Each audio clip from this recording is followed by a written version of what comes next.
Hello, guys. Thank you so much for joining me.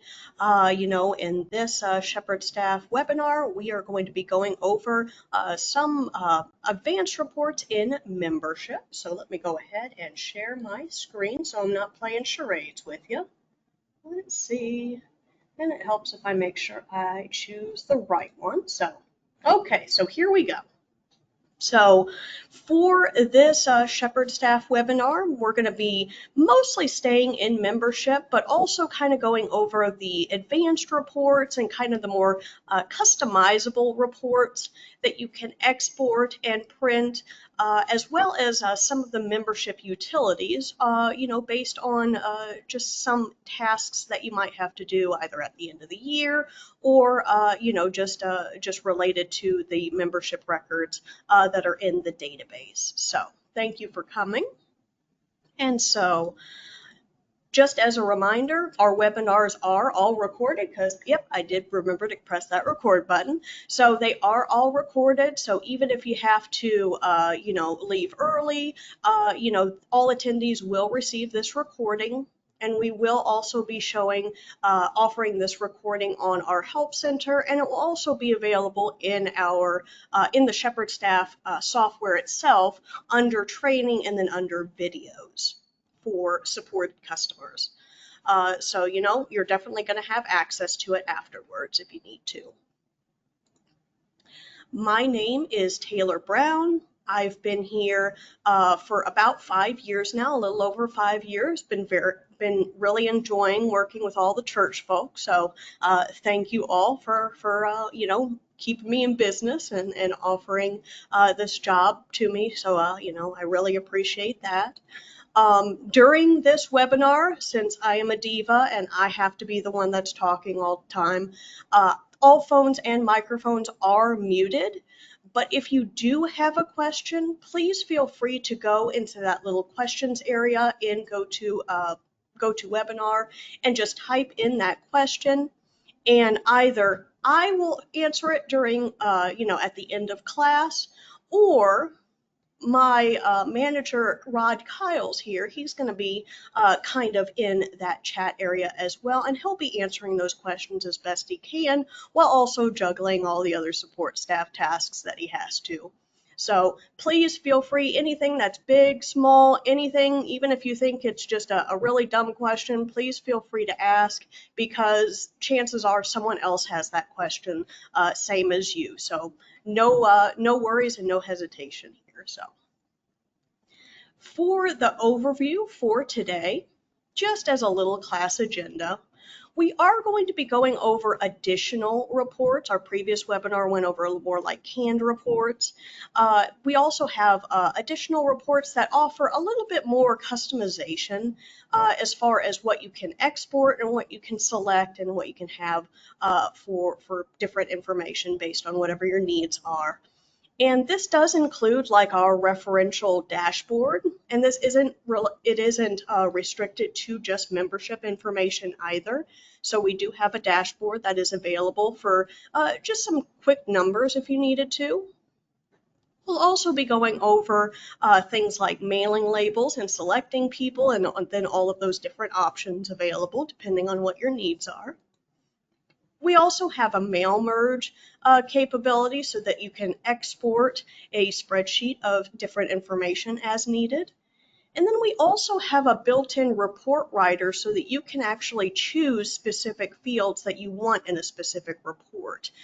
So you can choose different membership, attendance, and contribution information to show just all on one report that you can then either export, or you can actually print it out as if it was, a regular report.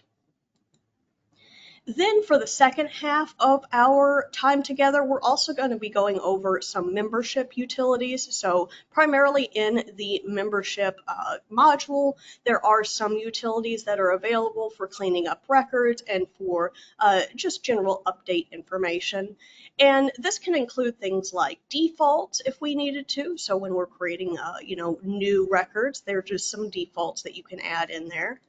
Then there are also some tools that we can update, including a mass update utility that might be helpful to people who maybe at the end of the year need to update numerous records based on some criteria. Then we also have a combined duplicates option. So if you do have two records of the same person, instead of having to just get rid of one of those records and remove all that data, you can combine those records as needed. We also have a promotion utility. So if you have students with grades, you can make all of those grades go up one if need be. And then at the end, we'll just have 5 questions, just true or false questions as needed. And, it's not going to be graded or anything, but just to make sure that some specific concepts are really hit home. And then afterwards, once you have all the information, then we can definitely open it up for a question and answer session as needed. And we can always stay after the webinar to answer any questions as well. So let's just go ahead and get started. So here we do have the Shepherd Staff 9. So this is our newest version of Shepherd Staff here. Move that over here.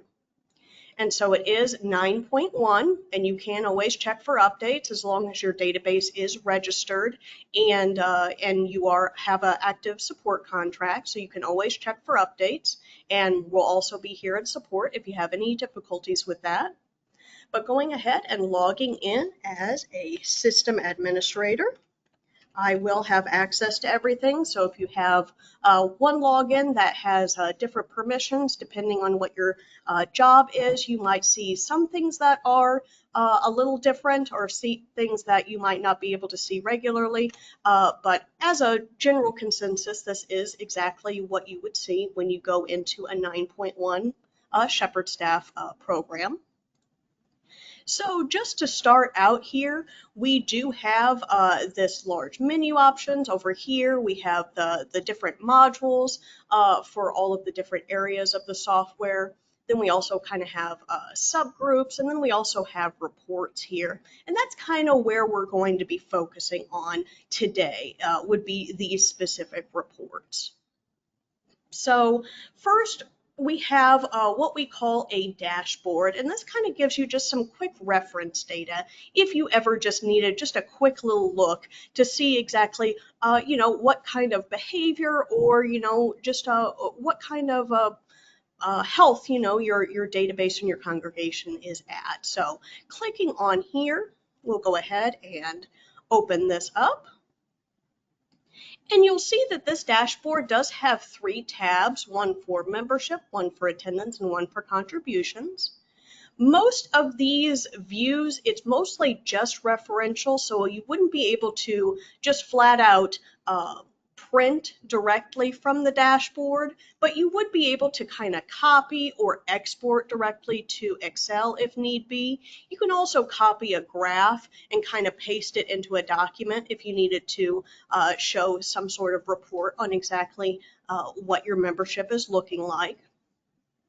But just as a kind of general tour here, for membership, we have the various ways that your congregation can be split up, whether it is by age, by their actual birthday, if it's maybe by behavior, or by whatever their activity is, any sort of changes like membership changes.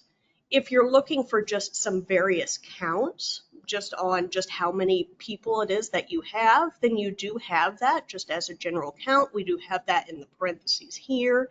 And then if you do select them, you can see like in this 35 right here, we can also see this below in the lower right-hand corner that's available here. And then you can also kind of look at the number of households as well. So instead of just individuals, you can also see maybe any sort of household with a current member, just some quick information that you might need. And then in addition to looking at this sort of summary information, you can also kind of view and see specific information by clicking on the View button. So this is just a general sort of reference tool that we offer just so that you kind of have those counts just available to you immediately, even with things like attendance, if you're just looking for just maybe just how it's kind of fluctuating if you need to. You can change the different weeks if need be. And then you can also specify like whether or not you wanted to show non-visitors, meaning usually members, or if they were just visitors, you can see, exactly how, those numbers are adding to. And then, of course, we have contributions as well, just kind of showing you just the different breakdowns that are available. So it is, it's just a quick kind of look at exactly what your database is holding, and it could be useful instead of having to create like subgroups and create lists and try and total people up and try and see how many households there are. I just wanted to let you know that this is available. If you were looking for some standard counts that you might be asked to look at, depending on what your administration needs. And in addition to this dashboard, we also have additional reports as well. So exiting out of dashboard here, up here at these other reports here where it's kind of this R icon with a few papers behind it, we also have the ability to choose labels. And so this is where a lot of the mailing label sort of menus come up. But you should be able to also access labels from the other modules as well, which I'll go over in just a few minutes. But just the general labels view here, you can definitely save new layouts if you're ever interested. If there was just labels that you routinely had to print out, you could click to just add a new layout, of course. But whenever you choose to add a new layout, typically that error doesn't occur. But you can always just add in that layout name. And then if you wanted to categorize it or add a description just so people after you know exactly what this list is for, then you can add in that information. Then from here, you can choose exactly who it is that you're printing labels for. So labels are very much related to a person, even if it is, for specific households, they are kind of selected based on individuals. So, you do have specific options that you can choose for people. In addition to just selecting from here, you can also just minimizing this real quick. If say you were in the membership module and you were looking at specific people, if you were looking for people for maybe a specific birthday, if we were looking for maybe January birthdays or weddings or just birthdays, then we have that list here. And in most of these views, you would be able to either print out a subgroup if you wanted to just kind of group those together, or you can go to the print option, the print preview option. And then in many of these cases, there is a mailing label option. So even if you're just kind of looking at specific views, whether it is anniversaries or if it's lists, like maybe you're looking for a specific ministry group or person assigned, then you could choose based on that as well, filter however it is that you need, and then be able to print out mailing labels just directly from these views. And it's not restricted to just people. You could also look at things like contributions as well, and then group them together and be able to just create them directly from the view. So even though the label menu, it does reside primarily in this upper menu that's available under these common reports, you would be able to still kind of filter and filter your views just based primarily on whatever it is that you're working in currently. So even if we're opening up the view again, we're not really restricted to just this list. We don't have to choose just a subgroup or a list or anything related to membership. We can also physically go into different views and create them based on that. Also, you can create based on different like newsletter options as well. Going into membership real quick, if you go into a household, say maybe the Abbott household in this example, you do have various mailing information here, which includes the salutation and then the different label names. So this would be determinant on exactly what it is that you want to see on your specific mailing labels, whether it's Mr. and Mrs. or if it is David and Sue. And then we have the ability to mark households as receiving a newsletter. So if this is something that your church does, this is something that you could take advantage of and either select that they just do receive a newsletter. And then you can also choose if they wanted to be printed or digital or both. And then then you can kind of create maybe an email list for digital or maybe a print list to create those labels from. So using that household sort of fields with that in mind, nope, we're not going to save changes. Then we can just create labels based off of that. Let me see over here. And then actually select based on their newsletter as well. We just added those additional options. So even if you don't have a layout that is saved, you could just select those that have their household is marked to be printed for a newsletter. Then you automatically have that group. You don't have to create a subgroup, a list. You don't have to find that in a view. It's just automatically selected for you. Then we also have just a few other options that are available within this menu as well. We can print a separate label in the event that the household has a personal alternate address. So say maybe someone is off to college, they're still within their parents' household, but they do have that away address. Then you could check this box and it would create a separate label for that additional person so that they can receive a newsletter as well. Then you can kind of choose exactly what you're looking for. Most likely you're going to be choosing mailing labels, but if you're looking for maybe a report or just certain information that's available, then you do have those different formats that are available. We do have various different styles that you can create just based off of what is most common. And then you can choose exactly how those labels are going to be sorted, either by the name or if you wanted to like group them by either the zip code or maybe their carrier route so that you can definitely kind of section them off accordingly, then you have that option. And then just a few other options we can include either an active alternate address. So if someone does have an alternate address for their household, maybe for like snowbirds, you could use that if it's within the date range that other address is active for. And then also we have the ability to exclude labels that have no address line. So just various different options that are available.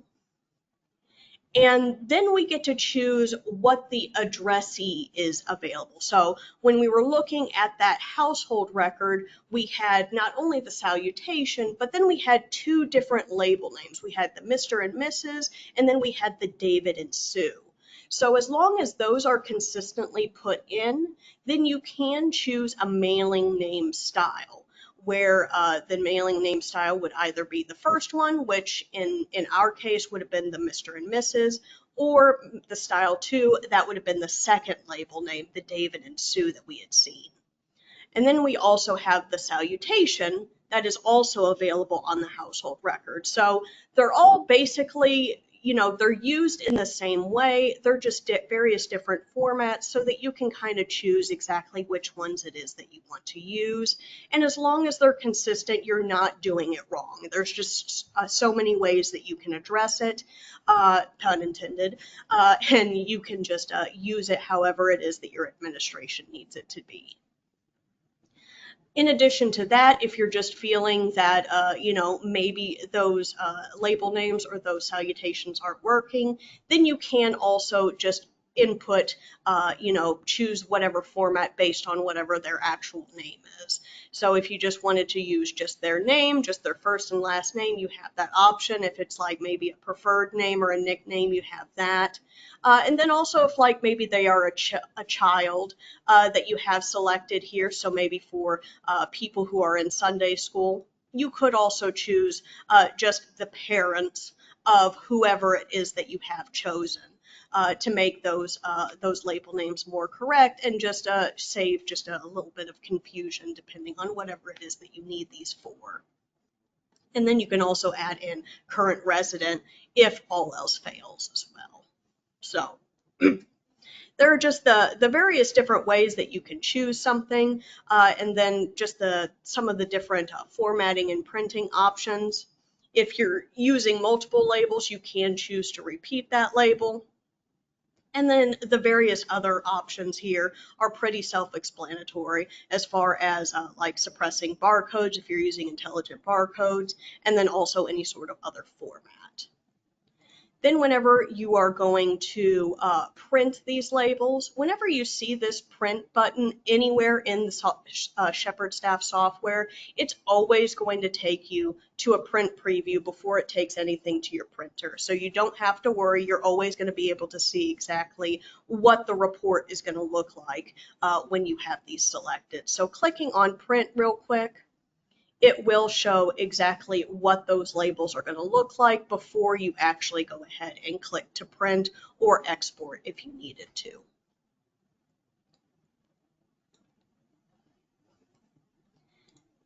Then after the labels here, an additional option here would be to use the mail merge option. So this is just in the event that you're using maybe a document in Word that you already have formatted in the way you want, and you just need to print out that document with everybody else's information. Then you can create a mail merge for that, or you can just export it as your own little membership report as well. It's just completely up to you. So I do have this saved layout, which has just the salutation for the household, and then the mailing lines, and then the second mailing line, the city, state, and postal code. These are pretty typical if we're just looking for just adding that information to a letter. But you do have all of the other options as well. Basically, any sort of field that you could think of in a person record, it is available, including their different addressee styles. So for different label names, if you wanted to change that. Even things regarding their attendance and contributions. If you wanted to send maybe a follow-up, this was the last time you attended, is everything all right? Or this is the last time you contributed, do you still need an envelope number? Just various different options that you can just add to your list of exactly what you want to export. But getting a little ahead of myself, if you do need to just create your new mail merge option, you can go ahead and just click the add button here, start on with a brand new layout here, and then we'll select the who, very similar to all the other reports. We can choose either everyone or some sort of membership based, or a subgroup or a list, just basically any sort of way that you want to filter who it is that you are including in your mail merge. So we'll go ahead and go with all members just for right now. Since the mail merge option is based on individuals, this is going to print information for each individual, not just each household. But we do have additional options that we can check that kind of filters those people out so that there's only one line per household. And that is what these two checkboxes are for. So if we're looking for just a list of contributors with, maybe a husband and wife is being a joint contributor, you don't need to have a line for both the husband and the wife. You just need it for one of them. So if it is for joint envelopes, you could check this so that only one contributor is shown. And then also, if you wanted, one line for just an entire household, you could check this box so that only the head of the household's information is being shown instead. So these are just additional filtering options just based on the fact that these are exporting individual related information, even though it does include household information as well. And if you are bringing up things regarding contributions, you can then also choose a different event or fund for each field. So if you're looking for the amount given, you can choose various different funds if you wanted to get even more specific regarding the information that you're showing. But for this example, we'll go ahead and just go with addressee style 1. And then maybe I want to reach out to people who have a specific church background, or if they've been recently confirmed. I can add in that information if need be, any sort of contact or date information if need be, and then also contact information if I just wanted a list. But just really any sort of information that I need, I can just select and then click the add button here.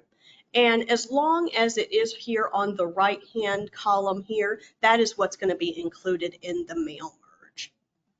And you'll also see that there is this little message here that they are automatically sorted based on the top 3 fields. So it would be sorted by addressee, church background, and confirm date. If I wanted to change how it's sorted automatically, I can drag and drop within this column if I needed to. And then if you're ever going to be exporting the mailing addresses, it will include active alternate addresses if they are current, if they are, if they are within their specific date range. Or if you wanted to just remove them, you can click on remove. Or if you wanted to start from scratch, you can click on remove all. And then we just have some extra customization for your export if you wanted to include the field names, or if you wanted to change exactly what the field separator was, you just have just additional options for the export.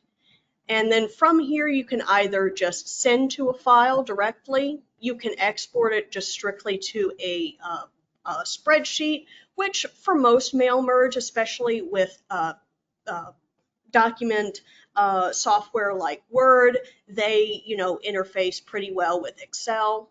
So you might want to go with an export option to Excel rather than clicking on the mail merge, because that also includes the mail merge option does include some macros, which some versions of Word do not come with.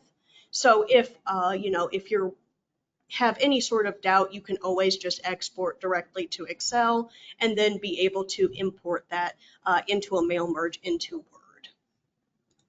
Or if you're going for just a general report, then you can print directly from this information, and then you would just have it in a printed report as well. So even though the mail merge had a specific purpose of kind of implementing into documentation software, this is a way for you to create your own customized reports as well. So whatever it is that information that you need, this is a pretty neat workaround that you can kind of create and just save those settings for later use.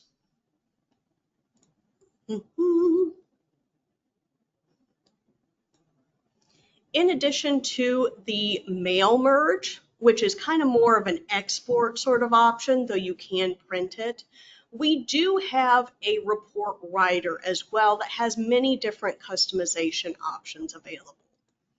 And in this report writer, we do have many different saved reports that are pre-populated that you can just kind of take a look and see exactly what fields are already kind of added in, so that you can just kind of print them off really quickly.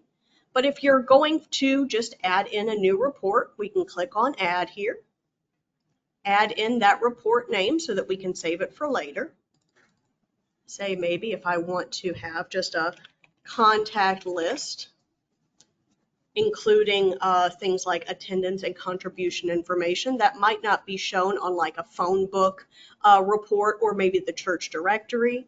So then I can just kind of make my own various reports.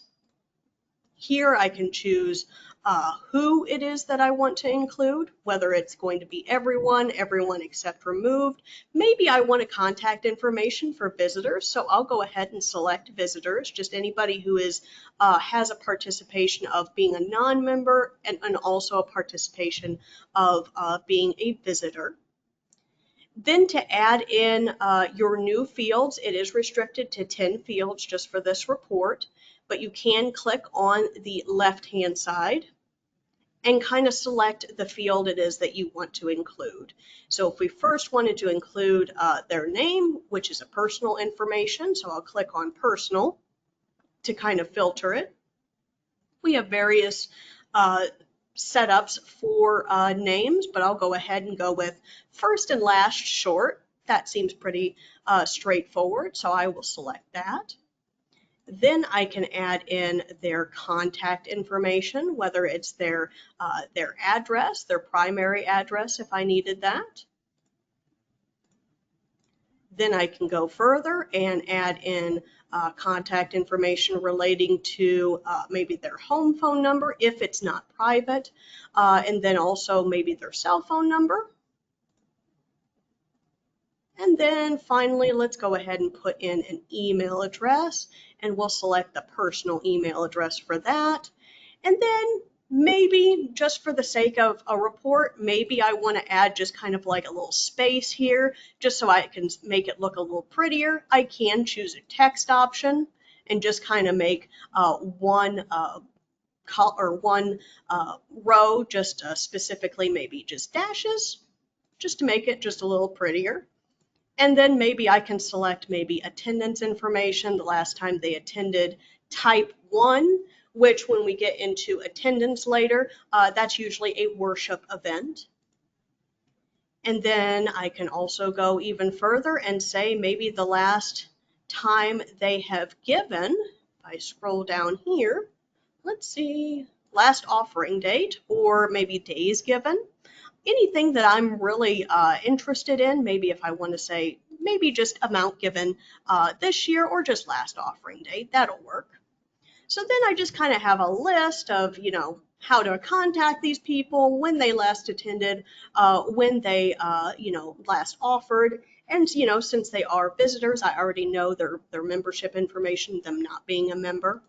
I can also choose to show only one contributor because like mail merge, it does show based on individual. So if I wanted to kind of consolidate for each contributor and not have a line for each individual, I can check this box.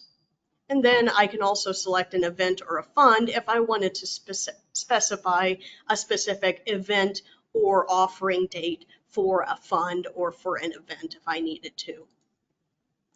Then from there, I can also add in additional graphing if I was interested in that. But then before I go ahead and look at, what this report looks like, there are also additional tabs here where I can choose maybe a different layout if I'm interested in that.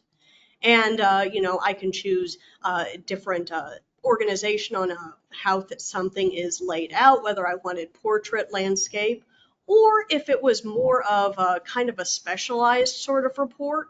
Some people, instead of using the household directory, maybe they want a photo directory by person and using their photos that are in their individual files. We do have options here for photo directory, and then you can also choose when you're choosing specific photo directories exactly how you want your photo to look, whether it's a variable size or if it's going to be resized to make everything uniform. Just various different options that are available in this report writer that you might want to just kind of tinker with and see if that creates a similar sort of report that you're looking for. But we'll go ahead and just stick with report for this specific report. Then I can actually choose how I want these things to be sorted. So instead of mail merge, where it's automatically sorted based on what order it is that you have, I can choose exactly what field I want to order by. And then whether or not, naturally it's going to be ascending, but then I can also mark it to be descending instead. Then if I'm looking to group them by the fields of content one, so if I wanted to group by maybe household name, I have that option. You can create page breaks, you can hide group counts if you need to, just a lot of different options that are available just to further customize your report.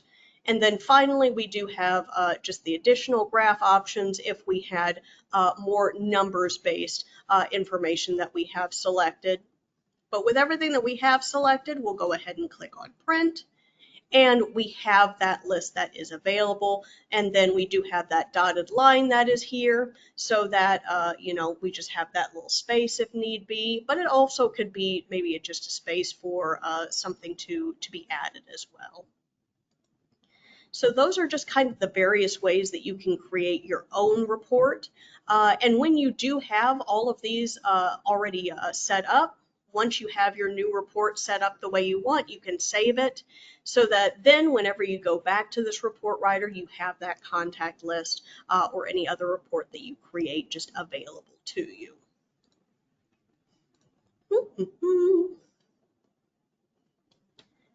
And so that kind of wraps up just kind of the additional reports that we have here.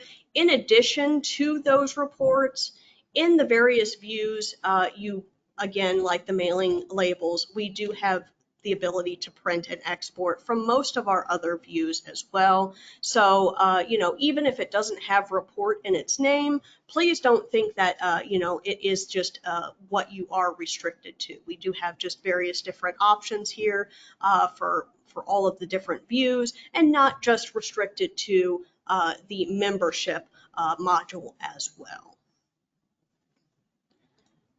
So wrapping up things, just talking about all of the things related to things like membership and adding in to records from the previous webinars, we do have this tab under membership called Tools and Settings. And this offers various utilities that might be helpful in your day-to-day tasks or even just some quick data cleanup as well. So clicking on here, only people who have a supervisor access to membership would be able to access tools and settings. So if it is blocked out, then that would be the reason. And underneath tools and settings, we have these 4 little sections that are available, with the first one being defaults for when you're adding new people. So whenever you're first adding in a new person, you click on add and you just start from scratch. You put in their name, you put in their address, whatever it is that you know.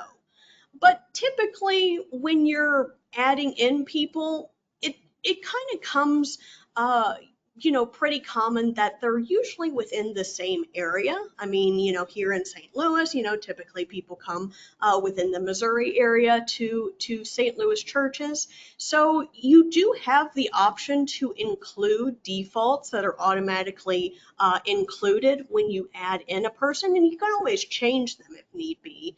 But you can just add them to maybe just add just a little or make things just a little easier for data entry just in general. So if you ever were interested in adding in these defaults, you would go to these tools and settings and just kind of check on this box right here.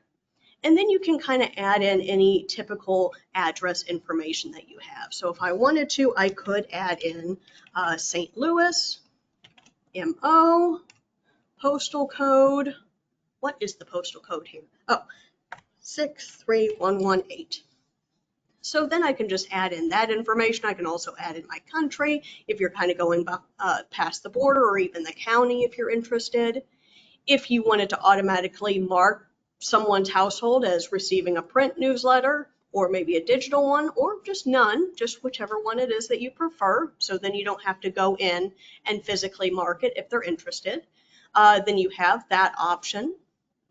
If you sync with Church 360 Unite, which is our web design data or web design program, which helps you create a website that you can also use for a members directory, you can automatically include new households in that membership directory if we need to, or we can uncheck that so that it has to be a manual integration. You can add in a grade cutoff if you need to, so then you definitely know, at this point in time, then they have to go into one grade. Just whatever helps you kind of specify, what typically happens whenever you're adding in a new person, and just maybe kind of adding in that assumption for you so that you don't have to keep adding it in every single time. Then also we have the ability to show, like when you're adding in a new person, whether or not you want to include or show what a person's preferred name is, or maybe their birth date. Maybe someone, whenever someone joins your church, maybe they typically give their birth date if need be, or if they're marked as baptized or confirmed, we could choose to show that. And then we just have that kind of pre-populated whenever we add in that new person.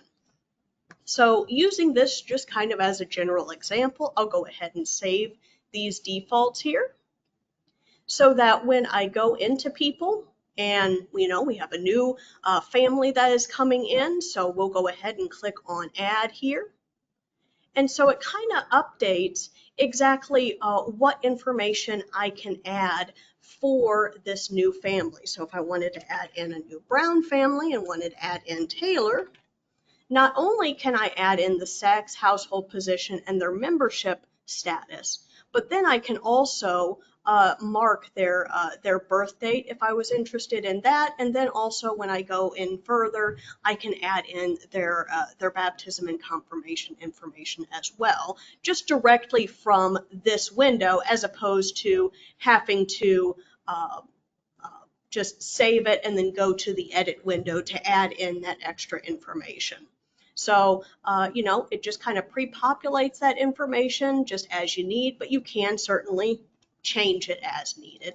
It's not required that you have that information, but it's just to make things just a little bit easier when you're adding in a lot of people.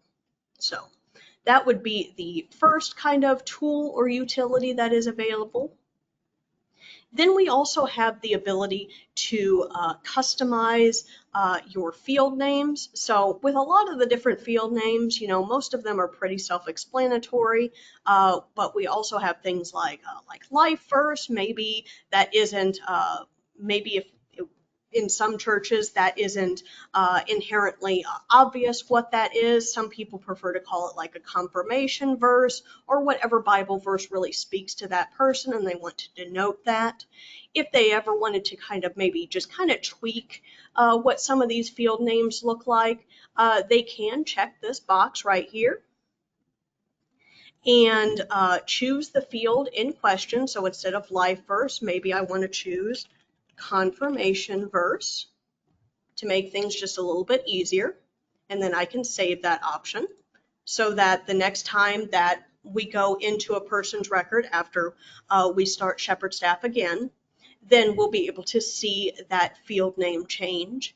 And this is also where you can kind of create your custom fields as well.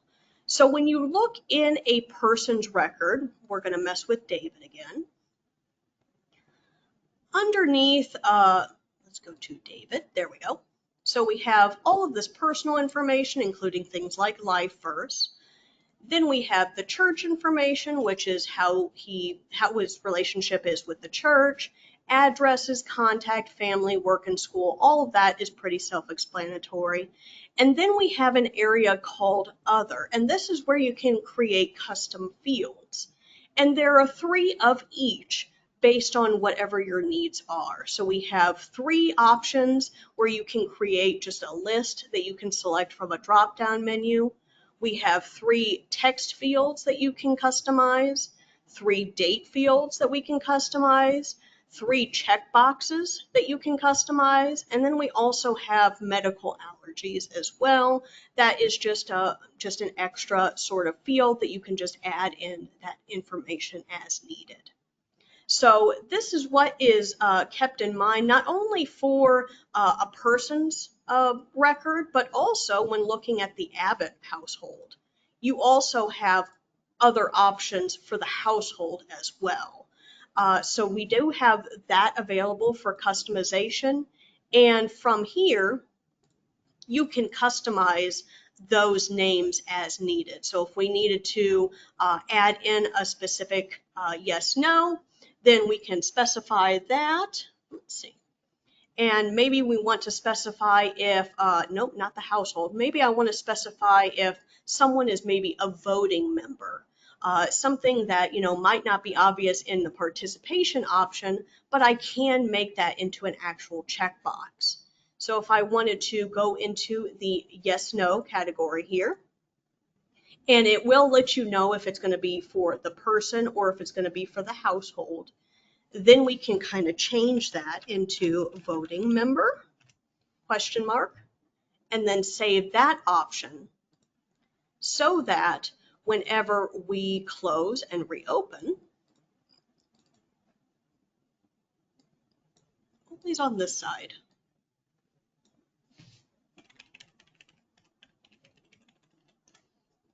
Of course, it's not correct.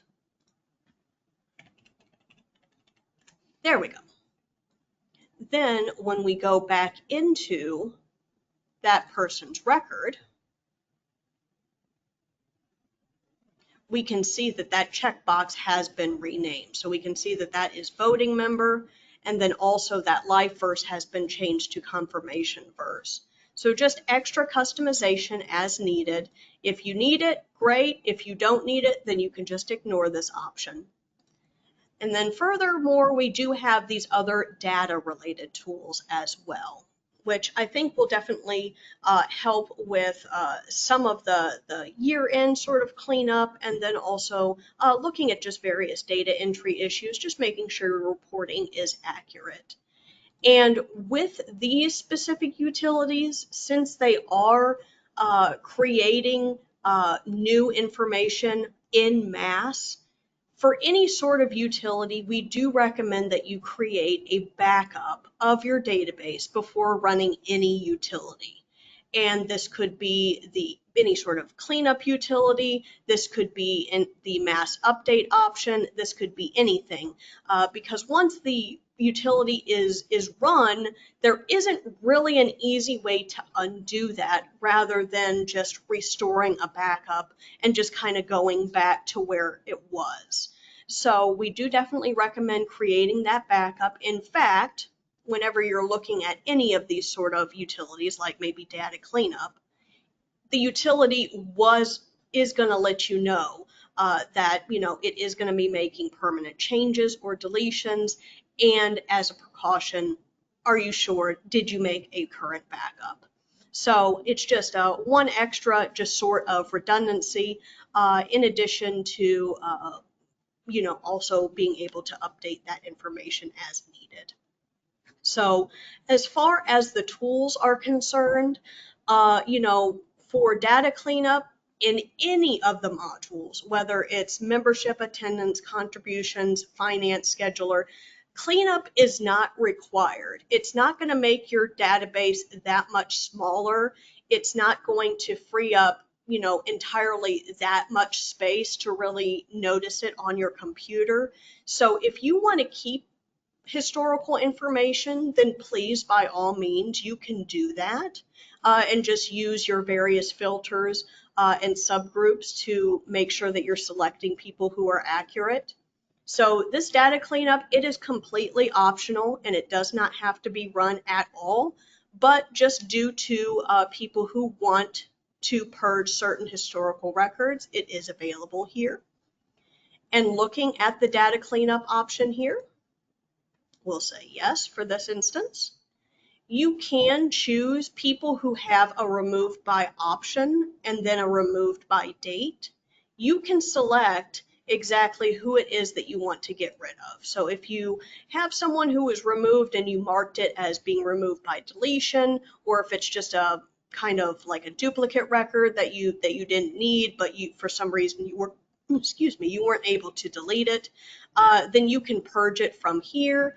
If you wanted to purge everybody who was removed by death maybe 10 years ago, you probably don't need that information anymore. You can definitely choose the date range when they were removed and how they were removed so that you can definitely choose exactly who is being purged. In addition to like data cleanup and then even the person archive, if we archive them, we can also kind of find other like data entry issues. So like maybe before creating like your denominational reports, you can just kind of look at these data entry issues and make sure everything is up to snuff. Just running it really quick, it will just let you know just things that you might want to look at, whether or not it detects that maybe it's a bad email address, like maybe there's a space, or maybe it's missing a .com or something. Or if maybe the first communion was before the birth date, so it looks like the first communion was in 115, so that was a mistake in putting in for this specific person. And then also, like, if they were received by baptism, but their date received doesn't match their baptism date, then, that confuses the system. So they kind of put a flag on that. It's just letting you know that there may be some of these things that you want to take a look at, but you're not required to do any of it. It's just something just to let you know that there might be things that need your attention. Then finally, we do have the mass update utility, and this can very much update things like whether it's updating like active members to inactive members, it can update grades, can update ethnic information. A lot of this information, is very pertinent to, membership module. So definitely recommend getting a backup. Just saying that one more time, but going ahead and starting this right now. We'll say yes to that. First, you'll be able to select exactly who it is that you want to move over, so you don't have to choose everyone. For like yesterday, we did have an inactivity list that we could create a subgroup for. So if we wanted to, we could create maybe a subgroup of people that we need to change and kind of find them in this list. So this was from yesterday. And so for those who were inactive, I can maybe change, if I was interested, I could change their church participation. So if they were active and are in this subgroup, that I can choose to mark them as inactive. For other purposes, maybe if if you had like an elder that, is stepping down and is no longer going to be an elder, so you have to assign everybody that's under his assignment. Maybe we need to move people who are assigned under him, over here. We needed to move everybody who is under Chuck Martin, maybe move to James Henry. We can kind of move everybody in that. Or if maybe they had a specific option or a specific, designation, like maybe the voting member, you can kind of move people related to that. It's just a massive and productive sort of update tool that could be very useful for those who have something that they need to change a whole lot of records for, as opposed to having to open up each of those records one by one. Then we have an option to combine duplicate person information. So if you find that you do have a duplicate person here, say whenever you add in a new person here, so we have two Dave Abbotts right here, with one having most of his information, and then maybe this other Dave Abbott, maybe he has an attendance record that was, attributed to him instead of the other record, or, maybe he was considered a contributor. Maybe we just need to put those two together so that no data is really lost. And if we ever needed to do that, we do have this duplicate combination tool. And for the most part, you won't have to go into like contributions and attendance and combine everybody's information. So you won't have to go into contributions and combine all the offerings for the two Dave Abbotts together, then the attendance for the Dave Abbotts, and then come back here. Typically, you are only going to have to do this this one time in membership, where you go ahead and start and you find the person it is that you want to combine. So since we definitely know that David Abbott, this first one, that's the one that doesn't have that much information, so that's not the one that we want to keep. So we'll select that one first, and then this David Lawrence Abbott that has more information, that's the one that we want to keep. We select that one second.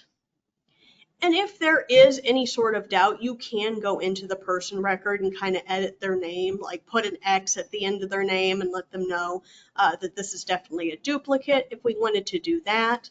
But once we have those selected and we press continue, it will let you know if it finds any sort of conflicting information here.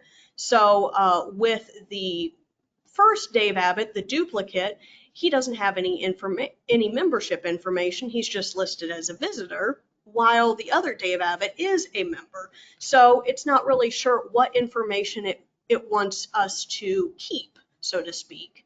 So we can kind of look at this individual information and just check the boxes that we definitely want to keep, and then go ahead and apply that update accordingly, so that when we go ahead and successfully combine that, when we go back, we only have that one Dave Abbott. So there are some caveats that if both of them are assigned maybe an envelope number, we might have to combine those offerings together before we can run this duplicate option. But for the most part, you are going to be able to just simply use just the combined duplication. And if you run into anything, we here at support are happy to help figure out exactly what might be tripping that flag for you. All right, let's see. Then we have just some various postal export and import, just additional membership information for other like directory options. And then we have a utility for actually promoting students to the next grade. So whenever you're in July or August and you're ready for everybody in a specific grade to move up, we do have this utility that you can run manually to make sure that everybody is being promoted the way that they need to. And clicking on here, clicking on start, we can choose to clear the Sunday school section so that they can be manually added in once they're kind of divvied out if we wanted to, or we can just leave that unchecked. But once we click on promote, then it will go ahead and make that promotion happen. It is hard to undo afterwards, so you do definitely want to make sure that everybody has their accurate grade, that all of your lists for your Sunday school have been run beforehand.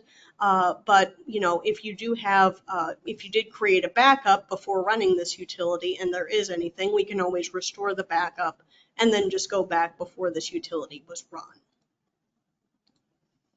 So that's just kind of those tools that are available here.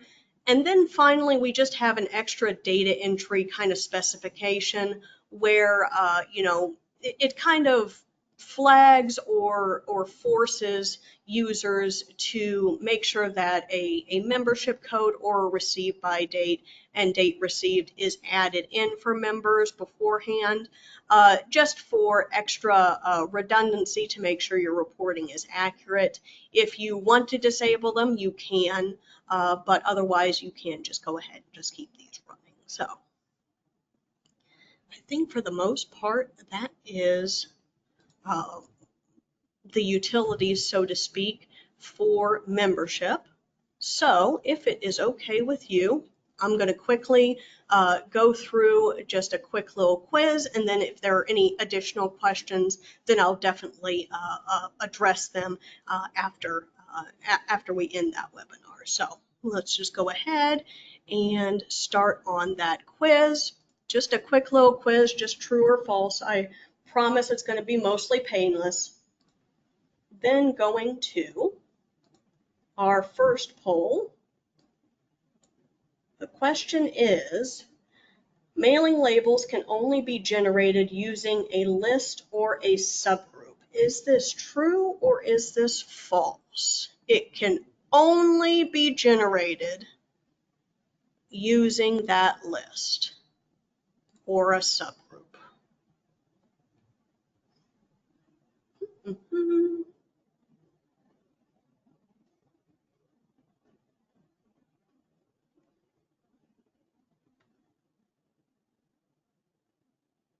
Okay then, so I think we're almost done.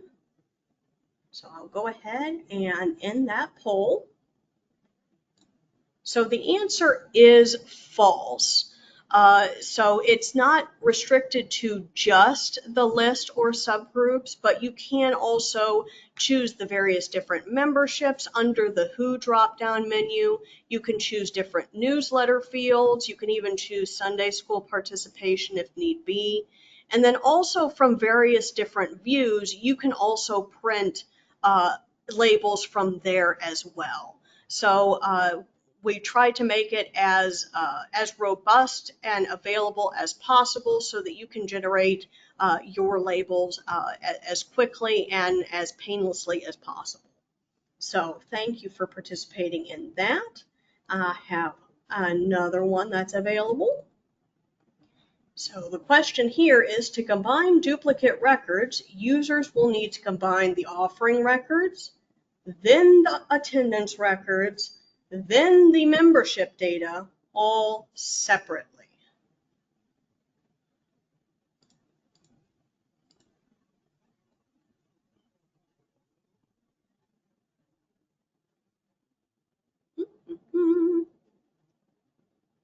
Everyone seems to be pretty unanimous in this, so that's a good sign.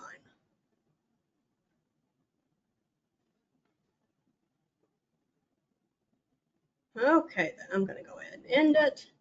So that answer is false, with a small caveat. So I'm not being fair to you, but it is mostly false that combined duplicate in membership should handle 95% of the cases. In the 5% that it doesn't, you might need to combine the two envelopes first and then combine the membership. But on the large scale, it's going to be false. You only have to do it for one. We just have it available in the other areas just in case maybe they were two other records as well. So we got that. Is this true or false? Users should create a backup of their database before running any utility. All right, a lot of you already know this. Probably because I just kept on saying it ad nauseum, I'm sure.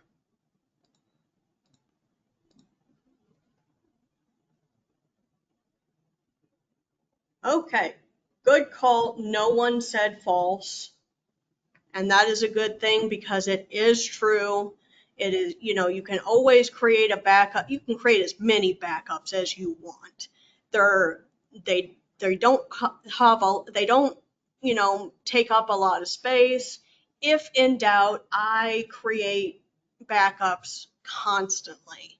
So anytime you run that utility, then I would definitely recommend uh, running that backup for you. So, because you can have a whole bunch of backups, but you can have one less, one too few, and then you have to just do a whole lot of work to redo it. So that's just not worth it. Okay.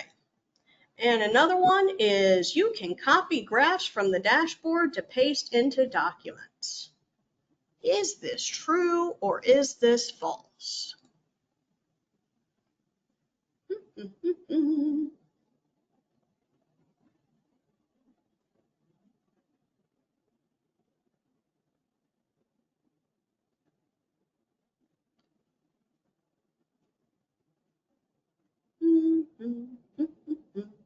All right. And that answer is true. It is mostly just for reference data and for counts so that you can just kind of reference it really quickly, but you can copy and paste most of that data, including the graphs, into your clipboard, and then you can add it to your documentation as needed. So that hopefully, it might make your treasurer's reports or any other reports that you're making to the administration or congregation easier. And then last but not least, a report writer can pull from either the person records or the household records. I think I worded this a little weird, but we'll definitely discuss it. Okay. Slowly.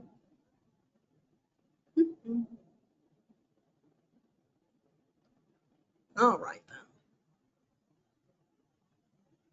then. Okay, you guys got it all right. I thought I was going to confuse people.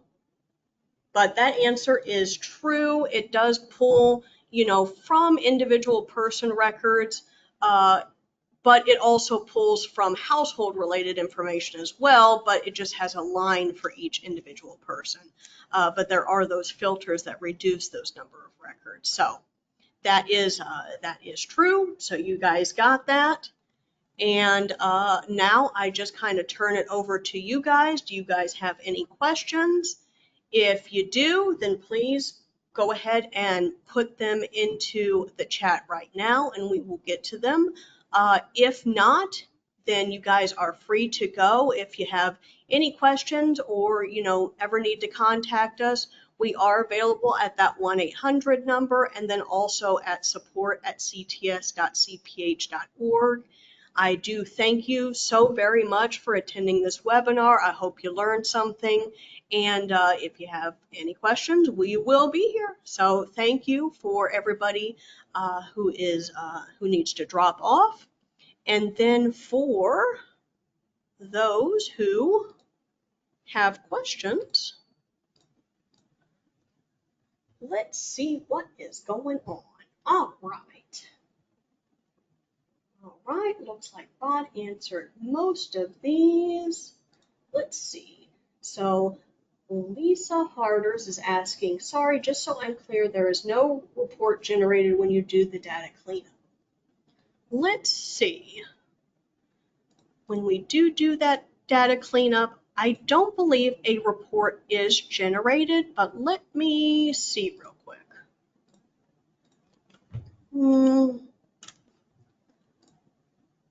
Okay, so there is a list that is available that you can print and export. So I didn't go far enough. So you are correct that before these people are actually purged, you are going to be able to actually see their name and see why they were removed. And then from there you can export and print. It will not give you all of their information, but it will offer that report so that you definitely know who it is that was purged and if you needed to restore a backup to get that information. So very good question, and that will help with people in the future who want to use that purge option. So, all right. Mhm. Do, do, do. And someone says, I have multiple databases. Should I open each database and do backups, or will the backups in one database back up all databases? That is a good question as well. A backup will only take a little snapshot of the current database that you're saving. So if you have two different databases, then you're going to need to create backups for each of them while you're working in them. And I would also recommend that, since they're kind of in this encrypted gobbledygook sort of naming convention, I would also recommend making sure that you do have separate folders for those backups as well, so that you definitely know what backups are from the first database and the backups that are in the second database, so that if you do decide that you need to restore over top of your current database, that you're not overriding one database with information from the other. So very good question, but you would need to create those backups for each individual database for that.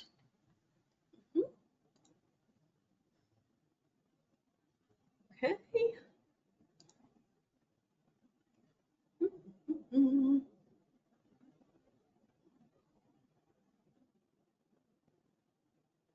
Okay, so one person has a household that isn't really a household, might have been just a placeholder, just depending on whatever it was created for.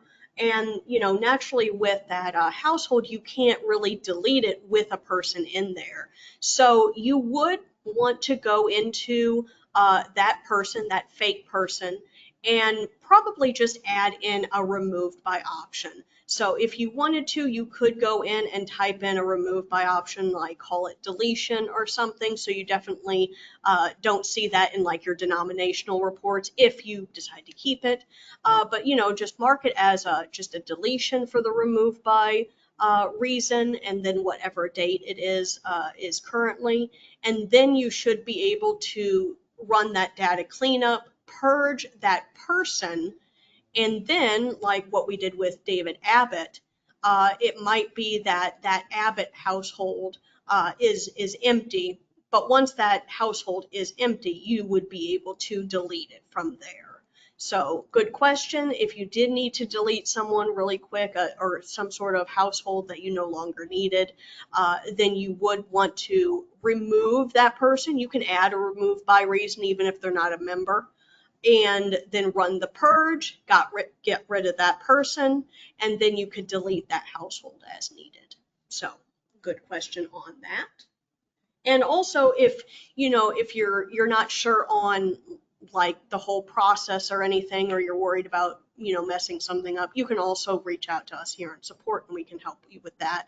But really, you would just want to remove it, purge it, and then delete that household as needed. All right. How do you create a business? Do you have to create an individual first? This is an interesting question. We do have, in addition to individuals and households, we do have what we call non-households. So if you wanted to, you could create like a business if there was some sort of correspondence with a business, that wasn't just like a vendor relationship. You could create a non-household, and then also create an individual, usually whatever your point person is. So if I wanted to, I could put, let's see, uh, it says non-household. Okay, Menards. That's where I have to go later, so that's what I'm going to say. Saving big money. And then you can just put in that point person. So if Taylor Brown was your point person at Menards, then that could be the individual that you have within that business. So you would have to have an individual within the business for the correspondence, and for including them in any sort of group. but the household itself can be marked as a non-household so that they're kind of separated from, things like directories and other things like that. So another good question.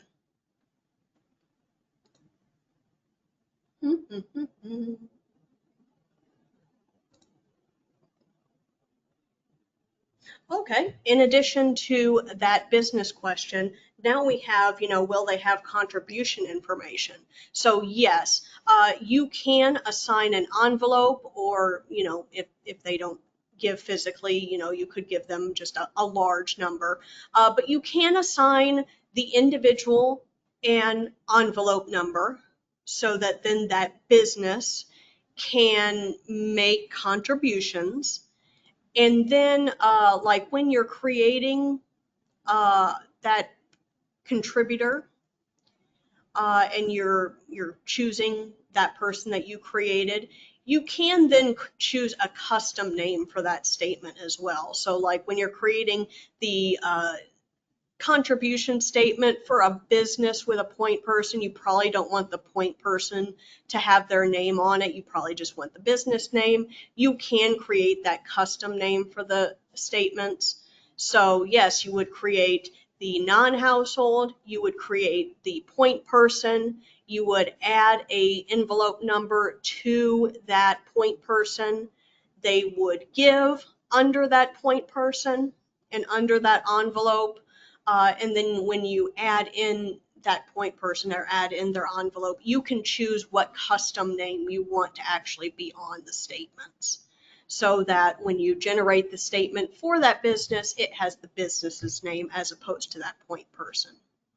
So another good question. Right. Oh, I'll go ahead and actually pause.